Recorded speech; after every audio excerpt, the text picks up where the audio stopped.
నమస్కారం అండి. నా పేరు doctor K Aravind Sagar, consultant general laser advance laparoscopy and robotic surgeon, Shreshtha multi speciality hospitals BHL Hyderabad. ఈ రోజు మనం మాట్లాడుకోబోయే టాపిక్ లైపోమాస్ అంటే కొవ్వుగడ్డలు. ఈ కొవ్వుగడ్డలు ఎక్కడొస్తాయి, ఎందుకు వస్తాయి, వాటిని తీసుకోవాల్సిన జాగ్రత్తలు ఏంటి, తీసుకోవాల్సిన ట్రీట్మెంట్ అనే దాని గురించి మనం క్లుప్తంగా మాట్లాడుకుందాము. లైపోమాస్ కొవ్వుగడ్డలు అనేవి శరీరంలో ఏ భాగంలో అయినా రావచ్చు, ఎక్సెప్ట్ అరచేతులు మరియు కాళ్ళలో తప్ప శరీరంలో ఏ భాగంలో అయినా సరే ఈ లైపోమాస్ అనేవి రావచ్చు. ఇవి చాలా వరకు చాలా చిన్నగా స్టార్ట్ అవుతాయి, అంటే ఒక చిన్న గోటీ సైజ్ నుంచి స్టార్ట్ అవుతాయి. ఇది ఒక ఫుట్బాల్ సైజ్ అంత పెద్దగా కూడా పెరగవచ్చు. ఇవి 90% వీటితోటి ఎటువంటి నొప్పి అనేది ఉండదు అండ్ ఇది ఎటువంటి ఇబ్బంది కలగజేయదు. కాబట్టి చాలా మంది వీటిని నెగ్లెక్ట్ చేస్తూ ఉంటారు. నొప్పి అనేది ఎప్పుడైతే స్టార్ట్ అవుతుంది అంటే ఈ లైపోమా అనేది చుట్టుపక్కల ఉన్న నరం మీద ప్రెస్ అయినప్పుడు మాత్రమే దాని వల్ల నొప్పి అనేది స్టార్ట్ అవుతుంది తప్పితే మామూలుగా ఇవి స్వతహాగా నొప్పి అనేది ఏవి క్రియేట్ చేయవు. ఇవి సైజ్ ఎక్కువగా పెరిగి చర్మం బాగా స్ట్రెచ్ అయిపోయి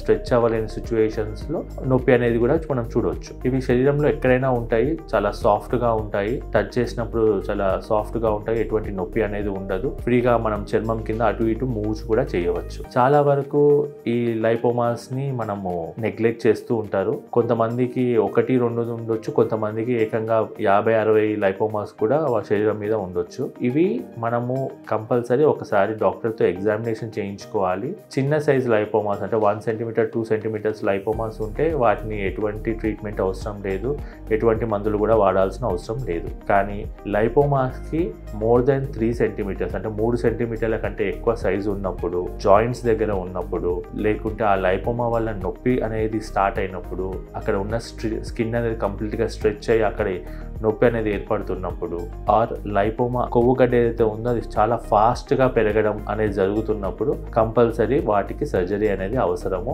ఇది సర్జరీ చేసి కంప్లీట్ గా అక్కడ ఉన్న లైపోమా అనేది కంప్లీట్ గా తీసేసి దీనికి హిస్టోపాథాలజీకి పంపించాల్సి వస్తుంది, అంటే దాని పరీక్షకు పంపించాల్సి వస్తుంది. లైపోసార్కోమా అనే కండిషన్ ఉంటుంది, అంటే ఒక క్యాన్సరస్ కండిషన్ ఉంటుంది. అది చాలా రేర్, బట్ అది కూడా సేమ్ లైపోమా లానే ఉంటుంది. కాబట్టి ఏదైతే పెద్ద సైజు లైపోమాస్ ఉన్నా, నొప్పి ఉన్నా సరే దీనికి కంపల్సరీ ఇమీడియట్ గా ట్రీట్మెంట్ తీసుకోవాలి. మోస్ట్ కామన్ గా ఫోర్ హెడ్ మీద ఉండే లైపోమాస్ చూడడానికి వికారంగా కనిపించడము, మరియు చేతుల మీద ఉన్న లైపోమాస్ వికారంగా కనిపించడము, లేదా జాయింట్ దగ్గర ఉన్న లైపోమాల వల్ల చేతులు సరిగ్గా మూవ్ చేయలేకపోవడము, లేదా ఆ జాయింట్ సరిగ్గా మూవ్ చేయకపోవడము, అలాంటి ఇబ్బందుల వల్ల చాలా మంది దీన్ని తీయించుకోవడానికి ముందుకు వస్తూ ఉంటారు. ఇవి చిన్న సైజులో ఉన్నప్పుడు ఎటువంటి ట్రీట్మెంట్ అవసరం లేదు, కానీ అవి సైజ్ పెరుగుతున్నా, నొప్పి స్టార్ట్ అయినా, లేదా ఇబ్బందులు కలిగిస్తున్నా, లేదా చూడడానికి వికారంగా కనిపిస్తున్నా కంపల్సరీ వీటిని సర్జరీ అనేది చేయించుకోవాలి. ఇది చాలా సింపుల్ సర్జరీ అండి. జస్ట్ ఒక 2-3 hours లోనే మీరు సర్జరీ చేయించుకొని. Thank you.